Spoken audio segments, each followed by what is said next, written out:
नमस्कार सभी साथियों को, मैं DS सैनी आप सभी का स्वागत अभिनंदन करता हूं हिंदी व्याकरण क्लास में। आप साथियों पिछली क्लास थी उसमें आप पढ़ रहे थे दीर्घ स्वर संधि को, यानी हमने संधि का पार्ट 1 पढ़ा और फिर पार्ट 2 में हमने दीर्घ स्वर संधि तक की बात पिछली चर्चा की। तो अपन को यहाँ एक एक चीज़ बिल्कुल क्लियर कर लेनी है। तो अपन संधि में संधि और संधि की परिभाषा, इसके अलावा ध्यान रखने योग्य बात, यहाँ तक में अपन एक क्लास पढ़ चुके थे और दूसरी क्लास में अपन संधि के भेदों को कंप्लीट कर चुके थे, जिसमें अपन ने दीर्घ स्वर संधि को पढ़ना चालू कर दिया था। और दीर्घ स्वर संधि में मैं आपको आ वाले उदाहरण हैं उनको कंप्लीट लिखा चुका था।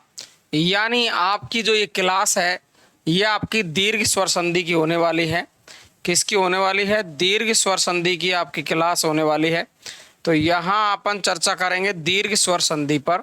तो देखिए ये है आपकी दीर्घ स्वर संधि। दीर्घ, एक मिनट रुकेंगे।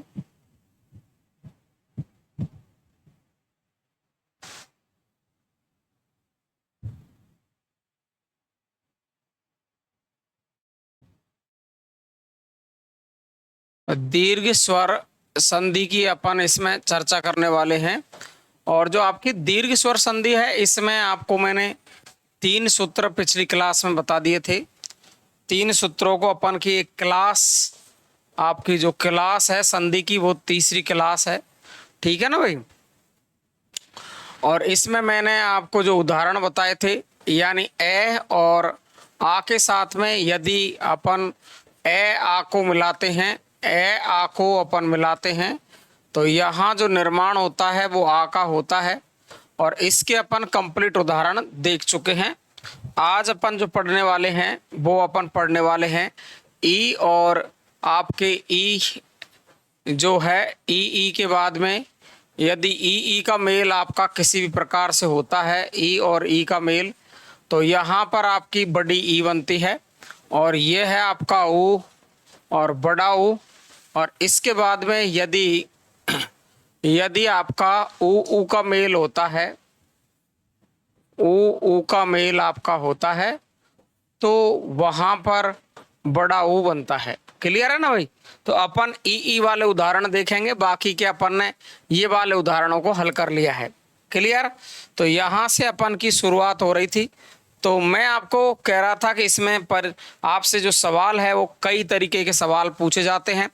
जैसे मैं आपको 2-3 उदाहरण बता देता हूँ। जैसे आपको एक सवाल पूछ लिया परीक्षत, ये सवाल आपको पूछ लिया कि परीक्षत का सही विच्छेद बताना है ना। एक तो परीक्षत आ गया, एक आपका यहाँ पर आ गया, जैसे मैंने कहा आपसे सुधींद्र आपसे सवाल पूछ लिया, सुधींद्र, ठीक है ना। एक सुधींद्र पूछ लिया और एक आपसे पूछ लिया अधीक्षक, अधीक्षक। काफी सारे सवाल है ऐसे तो जिनको हम पढ़ते चलेंगे, है ना। तो अपन यहाँ पर कुछ बातें जो निश्चित करने की होती है उनको मैं निश्चित करके बताऊंगा आपको। जैसे यहाँ पर आपसे विकल्प देगा आपको इस तरीके से, जैसे ए दे दिया आपको, बी दे दिया, सी दे दिया है आपको, डी दे दिया है। तो आपको यहाँ देखो एक तो परी इस तरीके की देगा वो, और एक आपको ई छोटा देगा इस तरीके से। एक आपको जो परी है वो आपको छोटी देगा, लेकिन ई यहाँ पर देगा बड़ी।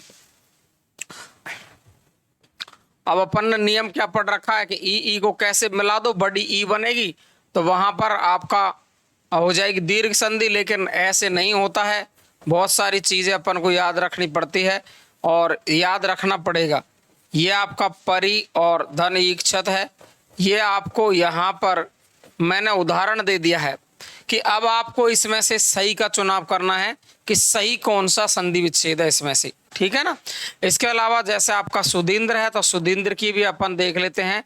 ए है, ये आपका बी है, ये आपका सी है, ये आपका डी है। यहाँ आपको दे दिया सुधी, जैसे सुधी, धन आपको इंद्र दे दिया ये इस तरीके से।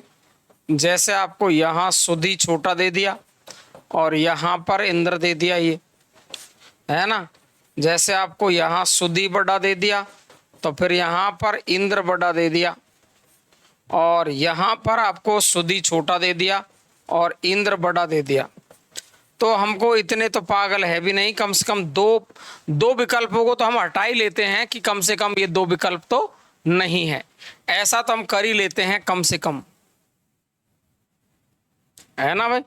तो देखिए जैसे आपका यहाँ पर आपका अधि प्लस इक्षक दे दिया आपको इस तरीके से, अधि प्लस इक्षक, इस तरीके से आपको अधि दे दिया, और फिर आपको यहाँ पर इक्षक दे दिया, ठीक है ना। फिर आपको अधि बड़ा दे दिया, इक्षक छोटा दे दिया, इस तरीके से आपको अधि बड़ा दे दिया, और फिर आपका इक्षक आपको बड़ा दे दिया। तो इस तरीके से आप देख रहे हो कि आपको यहाँ जो विकल्प आपको जो मिलने वाले हैं वो इस तरीके के विकल्प आपको मिलने वाले हैं कि हम कोई निर्णय नहीं ले सकते हैं। यानी छोटी ई तो कहाँ होगी, बड़ी ई कहाँ होगी, कोई पता नहीं है। इन सब के लिए आपको मैं कुछ तरीके बताऊंगा शानदार वाले, जो आपको हमेशा के लिए याद रखने हैं। जीवन में आपसे ऐसी गलती होने वाली नहीं है। तो देखो परीक्षित है, तो परीक्षित में आपका उत्तर ये भी गलत है ना। आपको बता देता हूं मैं उत्तर आपका ये गलत है, उत्तर आपका ये गलत है, उत्तर आपका ये गलत है। अब आपका ये उत्तर सही क्यों हुआ है इसका कारण देखेंगे अपन, ठीक है ना। सुधींद्र में आपका देखो उत्तर ये गलत है, ये गलत है, ये भी गलत है, आपका उत्तर ए है सुधींद्र में। तो आपका ये उत्तर क्यों सही है इसका कारण देखेंगे अपन। देखो सुधी में बड़ी ई और छोटी ई है, ई तो सब में ही मिल रही है, ई तो सभी उदाहरणों में मिल रही है, लेकिन ये सही क्यों हो रहे हैं, ये ही सही क्यों माना गया है, इसके पीछे कारण क्या है ये देखना अपन को। जैसे अधीक्षक है तो इसमें ये उत्तर गलत, ये गलत, ये गलत, और इसमें आपका बी उत्तर सही है। यानी ये सही, ये बी क्यों माना, ये ए क्यों माना, उसका उत्तर है वो परी क्यों माना। तो आपको इनके सबके जवाब मैं आपको अगले पेज पर देने वाला हूं। कुछ ध्यान रखने योग्य बात है, वो आपको बात ध्यान रखनी है। तो वो क्या है देखो ध्यान से। तो आपको यहां लिखना है ध्यान रखने योग्य बात। क्या लिखना, ध्यान रखने योग्य बात, ध्यान रखने योग्य बात, ध्यान रखने योग्य बातें, है ना भाई। देखो ध्यान से, ये आपको ध्यान रखने योग्य बातें हैं, ये क्लियर ध्यान रखनी है। देखो दुनिया में उपसर्ग जहां भी आएगा आपको क्या क्या ध्यान रखना है। उपसर्ग, उपसर्ग, उपसर्ग यानी बेशब्दांश जो किसी शब्द से पहले जुड़ते हैं वो होते हैं उपसर्ग। तो उपसर्ग जहां भी आएगा, जहां भी आएगा मात्रा छोटी होगी, मात्रा छोटी होगी, मात्रा छोटी होगी, और वो भी आपकी मात्रा इसमें या तो ई की लगती है या छोटे ऊ की लगती है। इसके अलावा कोई उपसर्ग बनता ही नहीं है, ये बात आपको ध्यान रखनी है। कोई उपसर्ग आपका बनता ही नहीं है, क्लियर है। अब देखो आगे चले अपन। तो आपको मैं कुछ शब्द बता रहा हूं, वो हमेशा के लिए ध्यान रखने याद। देखो तो आपको ध्यान रखना है, एक तो आपका जहां भी ईस प्रयुक्त होगा वहां ई की मात्रा हमेशा बड़ी होगी। जहां 6 से पहले ई आएगा, 6 कैश है, इससे पहले जहां भी ई आएगा तो ई मात्रा हमेशा बड़ी आएगी। ईप्सा जहां भी आएगा ई की मात्रा बड़ी आएगी। यानी ये 3 शब्द तो आपको ध्यान रखने हैं। इसके अलावा आपको ध्यान रखना है एक ईरणा जहां भी आएगा वहां ई बड़ी आएगी। जहां पर इरख जहां भी आएगा ई रख, तो वहां आपकी ई की मात्रा क्या आएगी, बड़ी आएगी। ये शब्द आपको हमेशा के लिए फिक्स याद रखने हैं, रट लेने हैं बिल्कुल, कि ईस जहां आएगा ईक्ष आएगा, ईप्सा आएगी, ईरणा आएगी, और इरख आएगा वहां पर ई की मात्रा छोटी आएगी। इसके अलावा आपको देखना है संधि में इन और इब का प्रयोग होता है, इसमें मात्रा आपकी क्या आती है, छोटी आती है। ये 2 शब्द संधि में, ठीक है ना। और इन प्रत्यय में इन होता है बड़ा और संधि में इन होती है छोटी, ये बात आपको ध्यान रखनी है। इसके अलावा आपको जो नई चीज याद रखनी है, एक जो वधु शब्द है ये जहां भी दुनिया में प्रयुक्त होगा ऊ बड़ा होगा, ठीक है। वधु शब्द जहां भी आएगा ऊ बड़ा होगा। जैसा चमू शब्द है, चमू का मतलब सेना, जहां भी आएगा बड़ा ऊ ही होगा, ये हमेशा क्लियर ध्यान रखने हैं, ठीक है। तो वधु है, चमू है, आपका हमेशा ये देखो आपका ये बहु के अर्थ में आएगा, अधिक के अर्थ में, अधिक के अर्थ में, अधिक, तब तो होगा ये होगा छोटा। और यदि ये जो बहु है, ये जो बहु, ये आपका बहु, घर की बहु, घर की बहू, तो ये हुआ आएगा आपका बड़ा। ये बात आपको ध्यान रखना है, ठीक है ना। तो ये आपको क्लियर ऐसे शब्द है जिनको हमेशा के लिए कंप्लीट रट लेना है, हमेशा रट लेना है, ठीक है। इसके बाद में आपका गुरु शब्द जहां भी आएगा, गुरु में ऊ छोटा होगा। इसके अलावा शुरू शब्द जहां भी आएगा, शुरू, तो शुरू में आपका ऊ है, ये हमेशा बड़ा होगा। जैसे रुपया है तो रुपया में रू छोटा होगा, हमेशा ध्यान रखेंगे ये चीज। कुछ चीजें हैं विशेष जो आपको हमेशा के लिए ध्यान रखनी है। तो इन शब्दों को तो आप कम से कम रट लेना है, अच्छे तरीके से क्लियर कर लेना। जहां भी प्रयोग होंगे वहां आपको मैं उत्तर बताता चलूंगा। देखिए सबसे पहले अपन ने लिखा था यहां पर, देखो परीक्षत, परीक्षत में बड़ी ई बन रही है, इसका मतलब दीर्घ संधि, ये तो पहचान गए हम। अब देखो परी, यहां पर एक उपसर्ग है, ये तो आपकी बात सही है, लेकिन यहां ई 6 से पहले ई आ रहा, तो ई कैसा होना चाहिए, बड़ा, तो ये तो आपका गलत हो गया ना। और परी एक उपसर्ग है तो ई छोटा है और ई बड़ा है, इसका मतलब यहां उत्तर आपका यही सही होगा। परी ये एक उपसर्ग है, ये तो उपसर्ग में ई छोटी होती है, इस परी का मतलब तो उड़ने वाली परी होती है, वो देवलोक में रहती है वो, तो इसलिए परी आपका दोनों ही क्या हो गया, गलत हो गया। क्लियर है। तो इस तरीके से भी, जैसे सुधी है तो सुधी का मतलब याद आना, सुधींद्र, तो ये सुधी बड़ा आएगा और इंद्र में हमेशा ई की मात्रा कैसे होती है, छोटी होती है। ये बात अपन को ध्यान रखना है। एक शब्द आपका इंद्र और यहाँ पर जोड़ लीजिए, ये आपका इंद्र जुड़ गया। इंद्र जहां भी आएगा ये छोटा ही आएगा। इसके बाद में अपन देखिए यहां पर मैंने आपको बताया अधीक्षक में अधि एक उपसर्ग होता है, तो यहाँ ई तो छोटी सही है, लेकिन यहाँ ई छोटी नहीं होनी चाहिए, ये गलत है। तो अधि एक उपसर्ग है, ये सही है, और ई आपका बड़ा आ गया, तो आपका ईक्षक आपका यहाँ ये सही है। क्लियर है। इस तरीके से अपन पूरे उदाहरणों को रट डालेंगे, एक तरीके से हल कर देंगे। तो देखिए आपको मैं काफी सारे उदाहरण यहाँ बताने की कोशिश कर रहा हूँ, वो एक एक उदाहरण आपको अच्छे तरीके से, ई वाले जो उदाहरण है आपके दीर्घ संधि के, वो आपको अच्छे तरीके से रट लेने हैं। कैसे रट लेने हैं, अच्छे तरीके से रट लेने हैं। आपको मैं काफ़ी सारे उदाहरण लिखाने वाला हूं, जिनको आपको एक एक शब्द को याद करना है, अच्छे तरीके से याद करना है।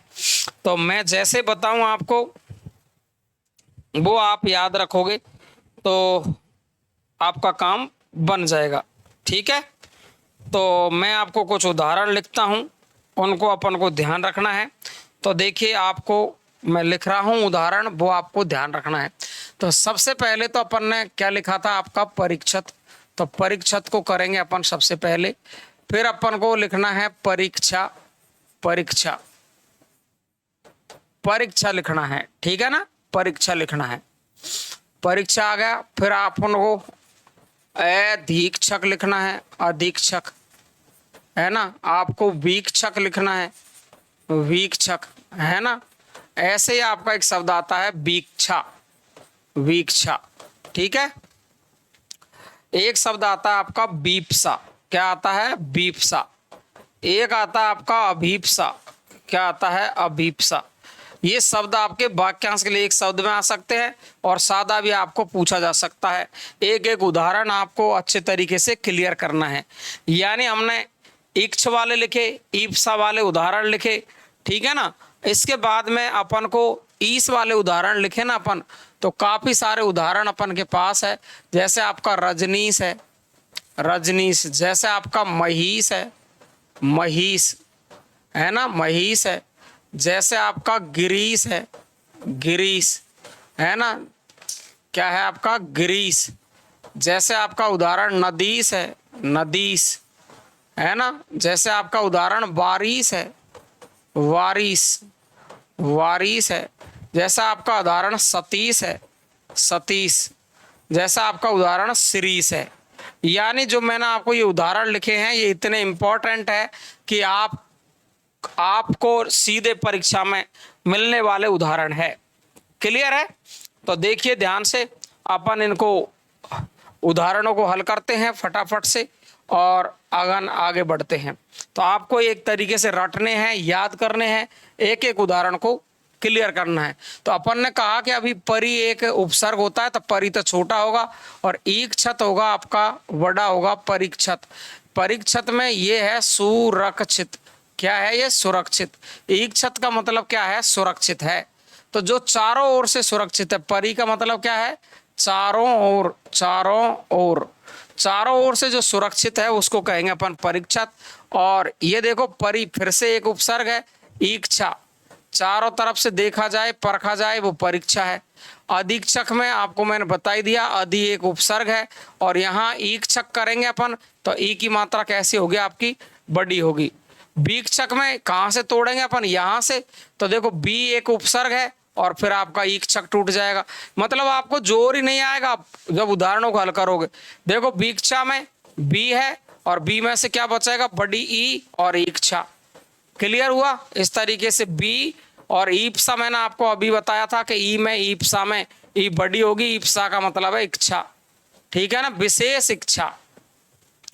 अभी का मतलब एक उपसर्ग है और अभी का मतलब भी विशेष होता है, और ईप्सा दोनों का मतलब इसका विशेष इच्छा ही होता है, बीप्सा का और अभीप्सा का।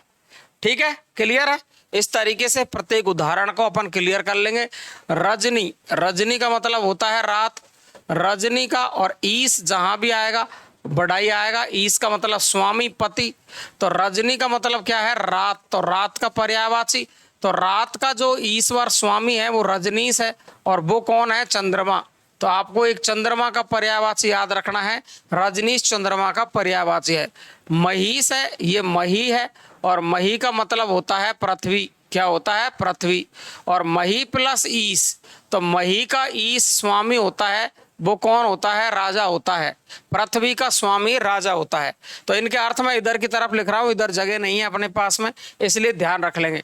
ये है गिरी, और गिरी का मतलब आपको यहाँ गिरी में जो मात्रा ध्यान रखनी है, ये छोटी ध्यान रखनी है, मई में बड़ी। गिरी धन ईस, तो गिरी यानी पर्वतों का स्वामी है, वो शिव है या हिमालय है, ठीक है ना, गिरीश। ये है नदी, और नदी में ई की मात्रा बड़ी ध्यान रखनी है, क्योंकि स्त्रीलिंग सूचक शब्द होते हैं उनमें अधिकतर मात्राएं क्या आती है? बड़ी आती है ना। स्त्रीलिंग सूचक शब्दों में लिख दिया मैंने, स्त्रीलिंग, स्त्रीलिंग सूचक शब्दों में, सूचक शब्दों में अधिकतर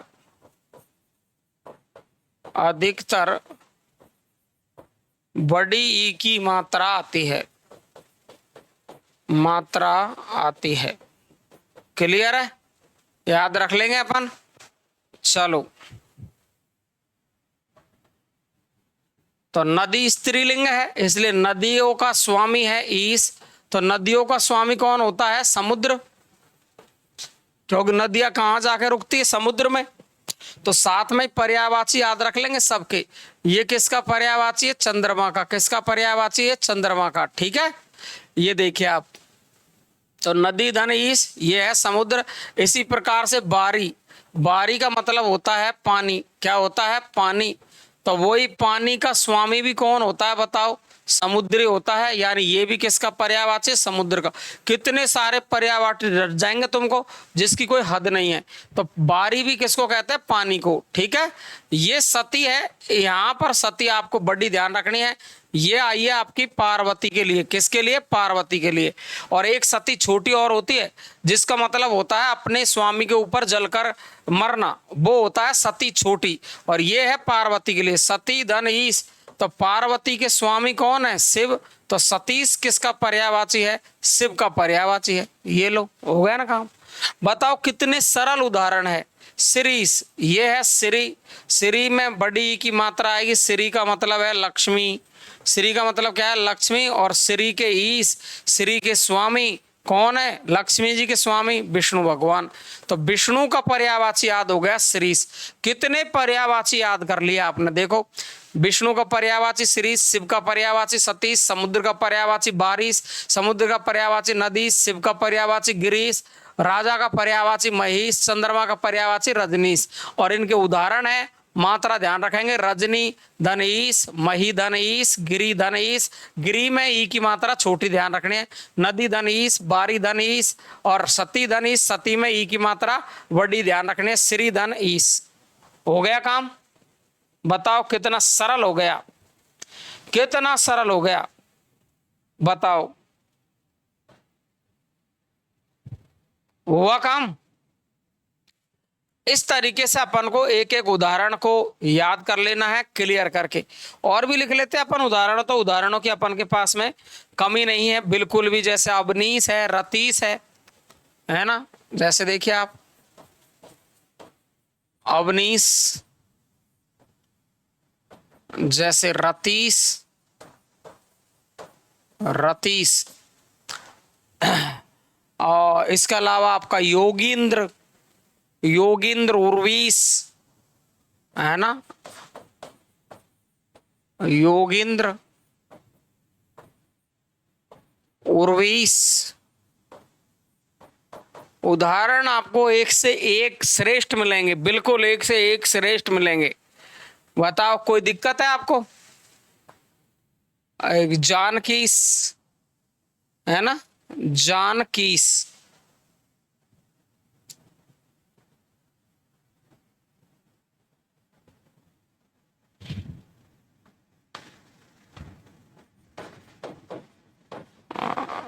जानकीस। इसके अलावा आपका आपका दो शब्द मैंने आपको एक अतीन्द्रिय और बताया, अतीन्द्रिय है ना, एक अतीन्द्रिय, अतीन्द्रिय। एक आपका अधीन शब्द है, अधीन। एक आपका अतीब शब्द है, अतीब। काफी बार पूछे जाते हैं ये, बहुत अच्छे उदाहरण है अधीन, अतीब, है ना। अभिष्ट है, रविंद्र है ना।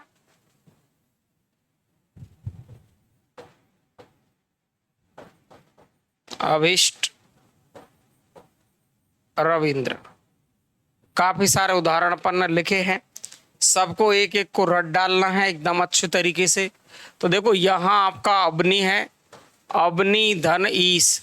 अवनी का स्वामी, अवनी का मतलब है पृथ्वी, अवनी का मतलब पृथ्वी। तो पृथ्वी का जो स्वामी है वो राजा है, राजा का पर्यायवाची है, ध्यान रखेंगे। रतीश में रति छोटा होगा और रति प्लस ईश। रति कौन है? तो कामदेव की पत्नी। तो रतीश कौन हुए? कामदेव। कौन हो गए ये? कामदेव। योगिंद्र में आपको थोड़ा सा कि आप बाद स्वरूप ध्यान रखना है। योगिन धन इंद्र, इसका उदाहरण आपको याद रखना है। योगिन धन इंद्र, योगिंद्र होगा। इसका मूल शब्द है वो योगिन है। ये देखो आप, उर्वी, उर्वी का मतलब क्या होता है? उर्वी प्लस ईश। ये विशेष आपको ध्यान रखना है, पृथ्वी का पर्यायवाची, जो आपने कभी पढ़ा नहीं होगा, ठीक है ना, रह जाएगा याद। ये खतरनाक उदाहरण है आपका, उर्वीश, पढ़ा नहीं होगा आपने कहीं पे, है ना। तो पृथ्वी का जो ईश स्वामी है वो वही कौन हो गया? राजा हो गया। जानकी, तो जानकी तो जानते हो माता सीता, तो जानकी प्लस ईश, जानकी प्लस ईश। तो जानकी के स्वामी जानकी, तो वो कौन है? भगवान राम। कितने सारे पर्यायवाची याद हो रहे हैं आपको। अतीन्द्रिय, अति एक उपसर्ग है, तो अति कैसा होगा? छोटा। और ये इंद्रिय आपका कैसा होगा? ये लो, इंद्रिय में आपका कौन सा होगा? ये छोटा होगा। अधीन वेरी वेरी मोस्ट है, वेरी वेरी मोस्ट है, शुद्धि अशुद्धि में पूछता है, अधि छोटा होगा। और मैंने आपको साफ कर दिया था कि इन आपका छोटा आएगा। अधि प्लस इन, कोई अधीन शब्द कोई नहीं होता है, अधीन होता है। अतीब में अति एक उपसर्ग है और इब होगा वो छोटा होगा, मैंने पहले ही कह दिया आपसे। अभिष्ट में अभी एक उपसर्ग है, अभी एक उपसर्ग है और ये आपका इष्ट होगा, ठीक है, अभिष्ट। और ये है रवि, तो रवि आपका छोटा और यहाँ पर इंद्र, ये हो गया रविंद्र। ये आपने इतने सारे जो उदाहरण देखे, ये सब ई वाले उदाहरण मैंने आपको करवा दिए, यानी आपको बहुत मजा आने वाला है शानदार तरीके से। क्लियर है ना? कर लोगे याद? बिल्कुल बिल्कुल, ठीक है। चले, तो ये उदाहरण अपन को एक तरीके से याद रखने हैं सारे के सारे, जैसे मैंने बताया वैसे अपन को याद करना है। तो ये आपके कौन से उदाहरण हो गए, ई वाले कंप्लीट हो गए। अब आपको देखने हैं ऊ वाले, कौन कौन से, कि यदि ऊ के बाद में ऊ आता है, ये ऊ और ऊ आता है, तो किसी भी तरीके से मिलाने पर आपका निर्माण होता है बड़े ऊ का। तो यहाँ भी वही बात है, मैं आपको उदाहरण बताऊं उससे क्या फर्क पड़ने वाला है ना। जैसे आपको कई सारे उदाहरण देता है, जैसे मैंने आपसे कह दिया, आपसे सीधा सा, जैसे मैंने बधूत शब्द, तो मैंने आपको ये तो पहले ही बता दिया था अभी, बधूत शब्द। अब आपको विकल्प आपको ऐसे देगा, विकल्प आपको ऐसे देगा ताकि हम कंफ्यूज हो जाए। जैसे देखो आपको बधू छोटा दे देगा और यहाँ उत्सव दे देगा, यहाँ आपको बधू है वो बड़ा दे देगा, फिर आपको उत्सव दे देगा, फिर यहाँ पर फिर से बधू को छोटा कर देगा, फिर उत्सव कर देगा है, और फिर आपका जो बधू शब्द है फिर आपका उत्सव कर देगा। तो आपको चुनना क्या है, हमको पता होना चाहिए, रटना पड़ेगा, एक एक सवाल को आपको देखना पड़ेगा। तो हमें करना क्या है, फिर हमें करना क्या है, तो हमें करना ये है सीधा सीधा सा कि हमने पहले ही क्लियर कर लिया था कि बधू शब्द तो बड़ा होता है। तो देखो छोटे वाले तो दोनों ही गए पहली बात तो, और फिर बधू वाला अपन ने किया कौन सा, ये बड़ा वाला। तो उत्सव कोई शब्द नहीं होता है, तो हमारे पास में अपने आप ही उत्तर क्या बच गया, बी बच गया। इस तरीके से उदाहरण आपको पूछेगा शानदार वाले, क्लियर क्लियर। तो देखिए आप सीधे सीधे सभी उदाहरणों को अपन करते हैं। जैसे बधूत सब आपको पूछ सकता है, जैसे मैंने आपको अभी चमुल्लास लिखाया, चमुल्लास है ना, चमुल्लास लिखाया। जैसे मैंने आपको बहुत कंठित लिखा दिया, बहुत कंठित लिखा दिया। इस तरीके के उदाहरण पूछेगा और वहां पर अपन मारे जाते हैं, है ना। तो बड़े अच्छे अच्छे उदाहरण आता है अपन के सामने, है ना। चमुलास, जैसे आपको देखो मंजूसा शब्द आता है, एक मंजूसा आता है ना। एक आपका भानुदय आता है, देखो भानुदय, ये उदाहरण आपके बहुत अच्छे आते हैं इसके, है ना। इसके अलावा देखिए आप ऊ वाले उदाहरणों में, जैसे आपको चारुक्ति दे देगा, चारुक्ति गांठ आनी चाहिए रू में, चारुक्ति दे देगा। आपको सूक्ति दे देगा, सूक्ति। आपको कटुक्ति दे देगा, कटुक्ति दे देगा, है ना। आपको सूर्ध दे देगा, सूर्ध दे देगा, है ना। आपको वृत्त प्रेक्ष दे देगा, वृत्त प्रेक्ष, वृत्तक्षेप,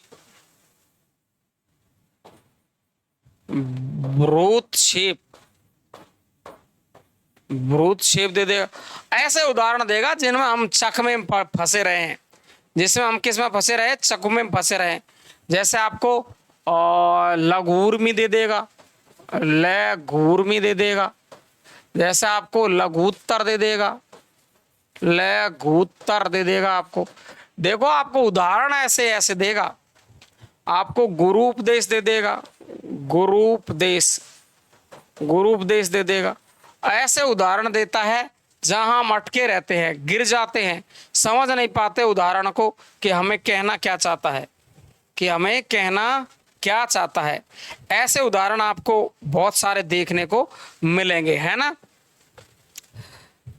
जैसे आपको दे सकता है लघूर्मी दे दिया, आपको सिंधूर्मी मैंने लिख दिया, क्या सिंधूर्मी दे सकता है, आपको सिंधूर्मी दे सकता है ना। सिंधूर्मी दे सकता है, सिंधूर्मी दे सकता है। मृत्युपरांत दे सकता है, मृत्युपरांत। इस तरीके के उदाहरण आपको देगा ताकि हम कंफ्यूज रहे कहाँ छोटा करना कहाँ ऊ बड़ा करना, इसमें उलझाए रखता है और यहीं से हम गिरते चले जाते हैं, ठीक है ना।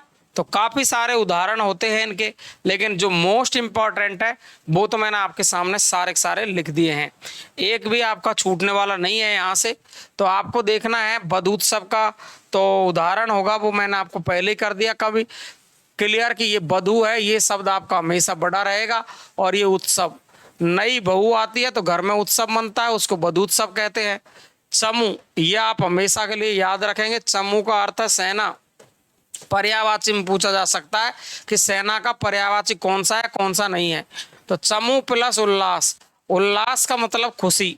तो जो सेना जो खुशी मनाती है, उल्लास का मतलब क्या है, खुशी है। तो सेना जो खुशी मनाती है उसको कहते हैं चमू उल्लास।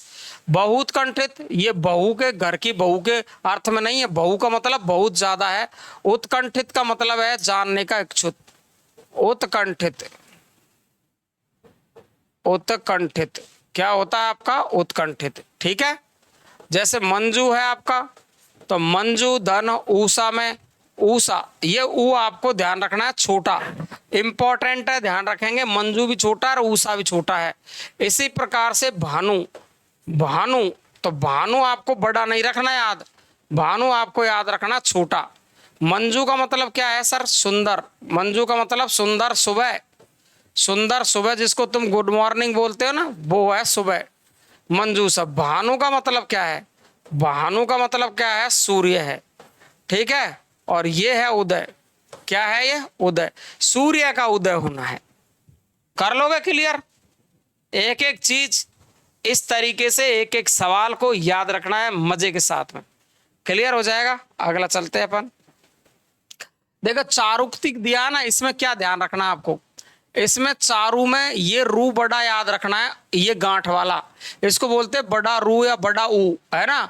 चारू धन उक्ति, उक्ति का मतलब कहावत। तो चारू का मतलब क्या है सर, सुंदर। चारू का मतलब क्या है, सुंदर। उक्ति का मतलब क्या है, कहावत, कहावत या बात, कहावत या बात, सुंदर बात, अच्छी बात को चारुक्ति। इसी तरीके से देखो सु एक उपसर्ग है, तो सु उपसर्ग छोटा होगा, और उक्ति का मतलब वही कहावत, अच्छी कहावत को सूक्ति कहते हैं। इसी प्रकार से कटु है, तो कटु का मतलब कड़वी, और उक्ति यानी कहावत, कड़वी कहावत, बुरी कहावत को अपन कहेंगे कटुक्ति। जैसे सूर्ध्व है, तो आपको ये ध्यान रखना है, इंपॉर्टेंट है ये सु, लेकिन यहाँ ऊ आपको बड़ा ध्यान रखना है इसमें, ए सूर्ध्व में, ये सूर्ध्व ऊपर उठा हुआ भाग वो सूर्ध्व होता है। भ्रू, भ्रू आपको बड़ा रखना है याद, भ्रू का मतलब होता है भौं, क्या होता है, भौं। और ये है उत्क्षेप, क्या है ये, उत्क्षेप। भ्रू प्लस उत्क्षेप, भौहों को ऊपर उठाना, ये आपकी भ्रू है, और इसको ऊपर उठाना, ये है भ्रूक्षेप। तो भ्रू बड़ा याद रखना है, ध्यान रखेंगे। उत्क्षेप यानी उठाना, फेंकना। लघु का मतलब तो आप जानते ही, ये छोटा, लेकिन वेरी मोस्ट बात यह है कि ऊर्मी में आपको ऊ बड़ा याद रखना है। ऊर्मी का मतलब है लहर, ऊर्मी का मतलब क्या है, लहर, ध्यान रखेंगे। ऊर्मी का मतलब क्या है, लहर है। तो लघु धन ऊर्मी, तो इसी तरीके से लघु, और ये उत्तर को तो आप सब जानते ही हैं कि प्रश्न का क्या दे रहे हैं अपन, उत्तर। इसी प्रकार से वेरी मोस्ट बात यह है कि गुरु में ये जो रू है, लेकिन यहां जब तोड़ेंगे तो इधर का रू बिना गांठ वाला होगा, ये बात ध्यान रखें, गांठ नहीं होगी यहां पर। और ये है उपदेश, जब अपन दोनों को मिलाएंगे, इस छोटे ऊ को और इस ऊ को, तो रू बन जाएगा बड़ा, गुरु उपदेश। ठीक है, ध्यान रखेंगे। सिंधु का मतलब, सिंधु का मतलब समुद्र होता है, और ये समुद्र की लहर है, सिंधूर्मी समुद्र की लहर। और ये है आपका मृत्यु, मृत्यु को तो पूरी दुनिया जानती है, और ये उपरांत है, मृत्यु उपरांत। अपन मृत्यु उपरांत करते हैं, वो शब्द गलत है, ध्यान रखेंगे। तो यहाँ आके आपके ई वाले उदाहरण कंप्लीट हो गए, और ये ऊ वाले उदाहरण आपके क्या हो गए हैं, कंप्लीट हो गए हैं। यानी कहने का मतलब आपकी दीर्घ संधि कंप्लीट हो चुकी है, हो गई कंप्लीट दीर्घ संधि। कोई दिक्कत है तो यहाँ आपकी दीर्घ संधि आपकी कंप्लीट है। तो अपन यहाँ तक दीर्घ संधि का इतना सा वीडियो पढ़ेंगे, क्योंकि एक एक संधि को अपन एक एक वीडियो में क्लियर करेंगे, ताकि वो फिक्स रहे बिल्कुल ही। तो ये थोड़ा वीडियो बड़ा बन रहा था, इसलिए मैंने दीर्घ संधि के आपके सामने क्या कर दिए थे, 2 टुकड़े यहाँ पर कर दिए थे। ठीक है, ध्यान रख लेंगे, एक एक चीज का क्लियर ध्यान रखें। तो यहाँ पर आकर आपकी दीर्घ संधि कंप्लीट होती है। तो आज अपन यहाँ तक ही, फिर अपन अगली में गुण संधि को पढ़ देंगे। फिर ये छोटे छोटे वीडियो के माध्यम से या गुण संधि को और वृद्धि संधि को एक साथ में कर लेंगे, फिर यण संधि को और अयादि को एक साथ कर लेंगे। इस तरीके से जोड़े से पढ़ देंगे। तो आज यहीं तक के लिए नमस्कार सभी को, थैंक यू सो मच।